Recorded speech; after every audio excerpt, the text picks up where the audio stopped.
नमस्कार, मैं दिव्यांशु और आप देख रहे हैं खबरदार।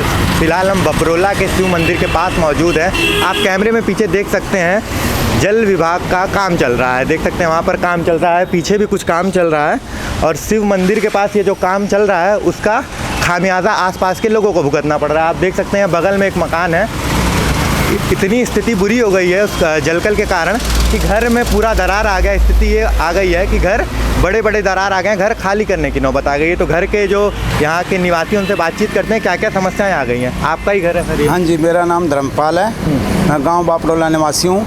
यहाँ दिल्ली जल बोर्ड के द्वारा सीवर लाइन का कंस्ट्रक्शन चल रहा है। उस मशीन के द्वारा धड़कन की वजह से मेरा 1 साल पुराना नया मकान बनाया था मैंने, और उसमें काफ़ी ज़्यादा दरारें आ गई।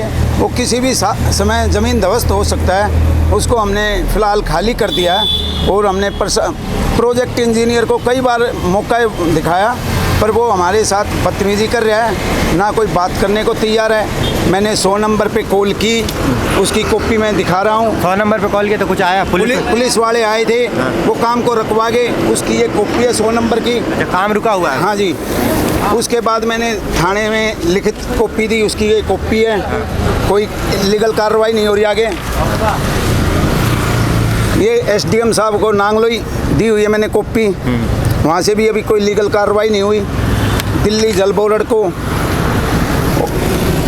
2 जगह दिल्ली जल बोर्ड में दी हुई है और उपराज्यपाल को दी हुई है, जिसका ये ऑनलाइन की है मैंने। इतने जगह आपने शिकायत दर्ज करा दी, कहीं से कोई अभी कोई रिप्लाई नहीं आया कहीं से। दिल्ली जल बोर्ड वाले कह रहे हैं हमारे काम की वजह से नहीं आया। पाइपलाइन जो है वो 7 मीटर की दूरी पे है मकान से, जबकि वो 7 इंच की दूरी पे भी नहीं है, मेरे मकान के नीचे से गई हुई है लाइन। अच्छा, ये दरार जब से काम शुरू हुआ उसी बिल्कुल उसी दिन शनिवार की रात को ये दरारें आई हैं। अच्छा, चलिए दरार देखते हैं। ये जो मकान है आप देख सकते हैं, मकान एकदम नया ही है, जैसा कि बता रहे 1 साल पुराना मकान है। पुराना मकान है, मेरे पास इसकी रसीदें भी हैं मकान की। देख सकते हैं मकान की स्थिति अभी भी एकदम नई है और मकान बिल्कुल ही नया, ज़्यादा समय नहीं हुआ इनको, लगभग 1 साल हुआ है। और अंदर घुसते ही देख सकते हैं क्या स्थिति है। इतना बड़ा दरार है इस दीवार में, आप देख सकते हैं पूरा, ये दरार ही नहीं पूरा दीवार दरार से फट गया है। और ये सिर्फ इस दीवार की बात नहीं है, आप सीलिंग की तरफ देखेंगे तो ये जो बिम पड़ा हुआ है, बिम पूरा बिम के बीच में मोटी दरार आ गई है। ऐसा लग रहा है छत कभी भी लटक सकता है। आप देख सकते हैं पूरे छत में दरार है, बिम के चारों तरफ दरार है। इधर से सीलिंग भी टूट के गिर गई है। इस तरफ कमरे की तरफ बढ़ेंगे तो देखेंगे कमरे का एक पूरा दीवार है, उसमें लगभग 2 से 3 सेंटीमीटर का गैप आ चुका है। अंदर घर में घुसेंगे, घर में देख सकते हैं इन्होंने काफ़ी पैसा लग रहा है, घर में खर्च किया है, अच्छा घर बनाया है, लेकिन स्थिति देखिए क्या है। इस पूरे दीवार पे दरार, सीलिंग पे देख सकते हैं 2-2 सेंटीमीटर का गैप आ गया है दीवार के बीच में। आप देख सकते हैं क्या स्थिति है पूरे घर की। ऐसा ही पूरे घर में है। हाँ जी, इससे भी ज़्यादा है, ऊपर 72 है, ऊपर भी चल के देखिए आप। चलिए, ये सिर्फ एक कमरे या सिर्फ एक दीवार की बात नहीं है, आप देख सकते हैं पूरे घर की स्थिति ऐसी ही है।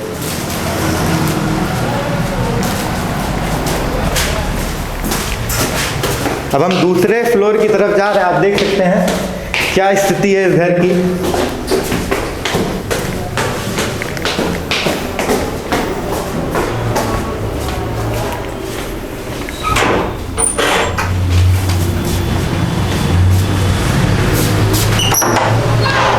ये देख सकते हैं ये छत है, ये लिंटर है छत का, और पूरे छत के लिंटर पर बीच में दरार आ गया है। देख सकते हैं लगभग, आप देख सकते हैं 2 उंगली चली जा रही है इसमें, लगभग 2 से 3 सेंटीमीटर का ये छत का लिंटर है। छत के लिंटर में दरार आ गया है। देख सकते हैं दीवार में 2-3-4 सेंटीमीटर का दरार आ गया है। जब इधर छत पर आप देख सकते हैं चारों तरफ दरार नज़र आ रहा है। इधर बीम, जहाँ बीम है, बीम के बीच में 4 से 5 सेंटीमीटर का दरार आ गया है। जब इधर वॉशरूम की तरफ जाएंगे आप देखेंगे अंदर पूरा हर दीवार पे 2 से 3 सेंटीमीटर का दरार नज़र आ रहा है। कोई ऐसा कमरा, कोई ऐसा दीवार नहीं बचा है जहाँ पे आपको दरारें नहीं दिखेंगी। इस कमरे में जाएंगे देख सकते हैं पूरा जो पिलर है, छत है, पिलर के बीच में 1-2-3 सेंटीमीटर का दरार है। जब लिंटर की स्थिति इतनी बुरी है, आप देख सकते हैं ये टाइल्स लगा हुआ है, उसके बावजूद टाइल्स टूट गया है, छत के बीच में गैप आ गया है। आप देख सकते हैं क्या स्थिति है।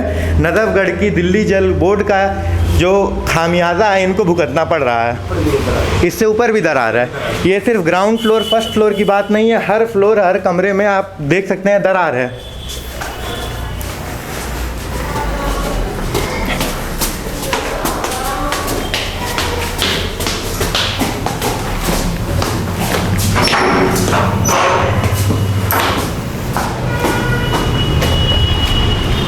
हम सेकंड फ्लोर पर पहुंच चुके हैं। सेकंड फ्लोर की भी स्थिति आपके सामने है, देख सकते हैं सेकंड फ्लोर की क्या स्थिति है। सेकंड फ्लोर का ये लिंटर है, सेकंड फ्लोर का लिंटर आप देख सकते हैं। जो छत है सेकंड फ्लोर का, उसमें भी लगभग 2 से 3 सेंटीमीटर का छत पर, ये जो छत है जिस पर पूरा भार होता है, कल हल्की बारिश आई, पानी घुस गया अंदर। कल हल्की सी बारिश हुई बापड़ोला गांव में, तो पूरा पानी घर के अंदर घुस गया। अच्छा। हाँ, छत पूरी तरह से नष्ट हो गई है।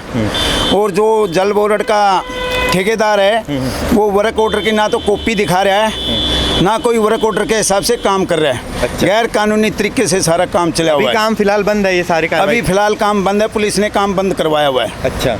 हाँ भाई, मकान का समाधान करो जब, पर वो कोई बात करने के तैयार नहीं जल बोर्ड की तरफ से कोई आश्वासन है और ना ही ठेकेदार की तरफ इस से। मकान में लगभग कितने लोग रहते थे, कितने परिवार थे? इसमें 5 आदमी रहते हैं, 5 सदस्य। अच्छा।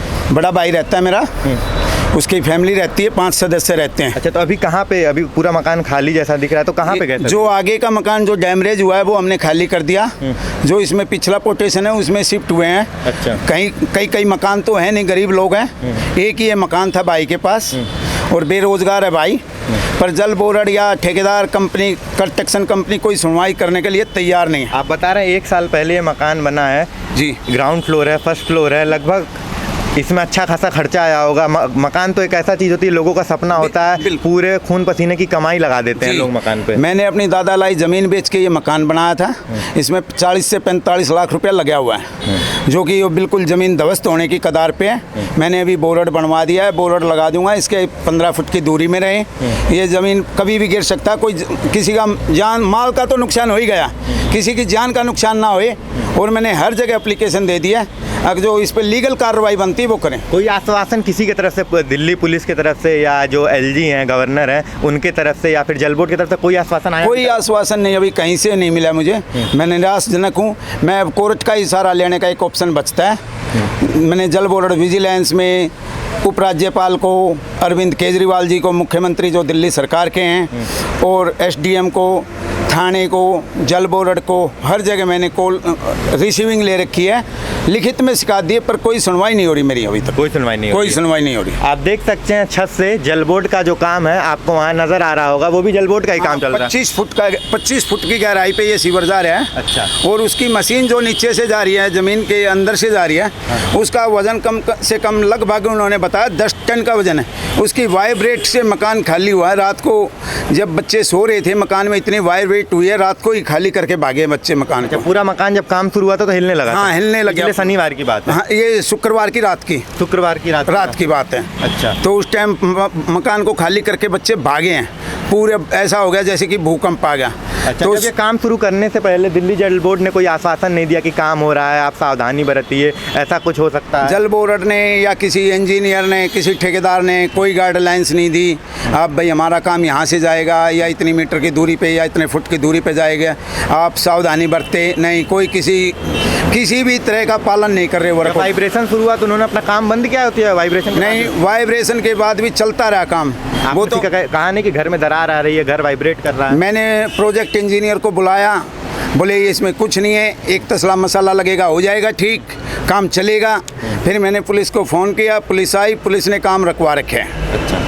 हाँ, अगर भाई पहले इस मकान का समाधान करो, पर कोई आश्वासन नहीं मिल रहा है मुझे। 4-5 दिन हो गए। हाँ। ये जो जल बोर्ड का काम है, आपका मकान काफ़ी बुरी स्थिति हो गई, सिर्फ आपके मकान में ये या और भी आसपास के मकानों में भी दरार आना शुरू हुआ? नहीं, पड़ोसी के फर्श में है, वो 1 मंजिल का खाली बाउंड्री वाल है, उसका फर्श फटा बस। अच्छा। बाकी मेरे ही मकान में है, मेरे ही मकान के नीचे से गई है वो लाइन। अच्छा, जो पाइप लाइन गई आपके मकान के नीचे से है? बिल्कुल, यहाँ नीचे से गई है मकान के। अच्छा। वो वहाँ से दकारें कोई 100 मीटर की दूरी से, और वो मशीन यहाँ पे आएगी, जो काम चल रहा है यहाँ पे दिल्ली जल बोर्ड का, उसकी वजह से ही मशीन अभी यहीं रुकी हुई है। मतलब सबसे ज़्यादा क्षति जो है आपके ही मकान की? हाँ, मेरे मकान को सबसे ज़्यादा नुकसान हुआ है। अच्छा। देख सकते हैं जल बोर्ड का क्या कृत्य है। जल बोर्ड का काम चल रहा है बापरोला शिव मंदिर के पास, एक तरफ उधर काम चल रहा है, एक तरफ इस तरफ काम चल रहा है, और स्थिति ये है कि एक आम आदमी जो कि अपने खून पसीने की कमाई से, जैसा कि बता रहे थे सर कि अपना कुछ ज़मीन बेच के ये मकान बनाया था कि यहाँ परिवार रहेगा। कुल 45 से 50 लाख खर्चा आया था इस मकान को बनने में, और अभी लगभग सिर्फ 1 साल हुआ था इस मकान को बने। और जल बोर्ड की लापरवाही देखिए, ज़मीन के अंदर से पाइप डाल रहे हैं, पता नहीं किस तरीके से काम किया गया, किस तरीके के इंजीनियर थे, किस तकनीक का उन्होंने प्रयोग किया कि पूरे घर में वाइब्रेशन आ गया अचानक से शुक्रवार को रात को, और पूरे घर में आपने दरार देखा कि किस तरीके से क्षति आई है। लिंटर में दरार आ गया है, दीवारों पर दरार आ गया, और कोई मामूली दरार नहीं है, 4 से 5 8-8 सेंटीमीटर का दरार है। और जब इन्होंने शिकायत यहाँ के इंजीनियर से की तो वो कहते हैं कि एक तसला मसाले में हो जाएगा।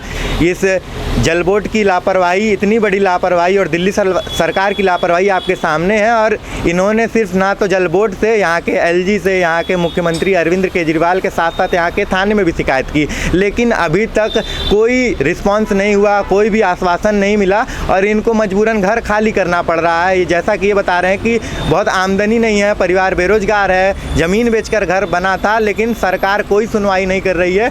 अब सरकार से ही आग्रह है, पहले तो सख्त से सख्त कार्रवाई की जाए जल बोर्ड के सभी उन अधिकारियों पे और सभी उन कर्मचारियों पे जो कि यहाँ पर कार्य कर रहे थे, और साथ ही साथ इनका जो नुकसान हुआ है उस पर इनको मुआवजा दे। बाकी से पूछते हैं आप क्या चाहते हैं सरकार से? मैं ये चाहता हूँ मेरे मकान को जैसा था वैसा दुरुस्त कर दिया जाए। मैंने कोई कैश नहीं चाहिए, मैं तो उस ठेकेदार से यही गुहार लगा रहा हूँ, मेरे मकान को आप रिपेयर करवा दीजिए, इसको ओके करवा दीजिए जैसा था। कुछ 10-20 हज़ार का नुकसान होगा तो मैं सह लूँगा। अब पूरा नुकसान, इसमें 20 लाख रुपए का खर्चा है, तो 20 लाख रुपए के तो स्थिति नहीं है मेरी सहने की, ना मेरे पास है इतना पैसा। मैं ना उससे कोई कैश मांग रहा है या भाई तुम मुझे कैश दो या ये दो वो दो, मैं तो सिर्फ ये चाह रहा हूँ उससे कि भाई मेरे मकान को दुरुस्त करा दिया जाए जैसा भी है, और मैं कोई 10-20 हज़ार का नुकसान होगा तो मैं उसको अपने को भुगत लूँगा। देख सकते हैं इनकी कोई बहुत बड़ी मांग भी नहीं है, ना तो सरकार से ना तो दिल्ली जल बोर्ड से। इनका सिर्फ एक ही कहना है कि जो क्षति आई है मकान में, जो नुकसान आया है उसका रिपेयरिंग करा दिया जाए, मकान को दुरुस्त कर दिया जाए कि ये लोग यहाँ पर आराम से रह सकें। तो सरकार से यही आग्रह है, इनका मकान दुरुस्त किया जाए, जल बोर्ड पर कार्रवाई की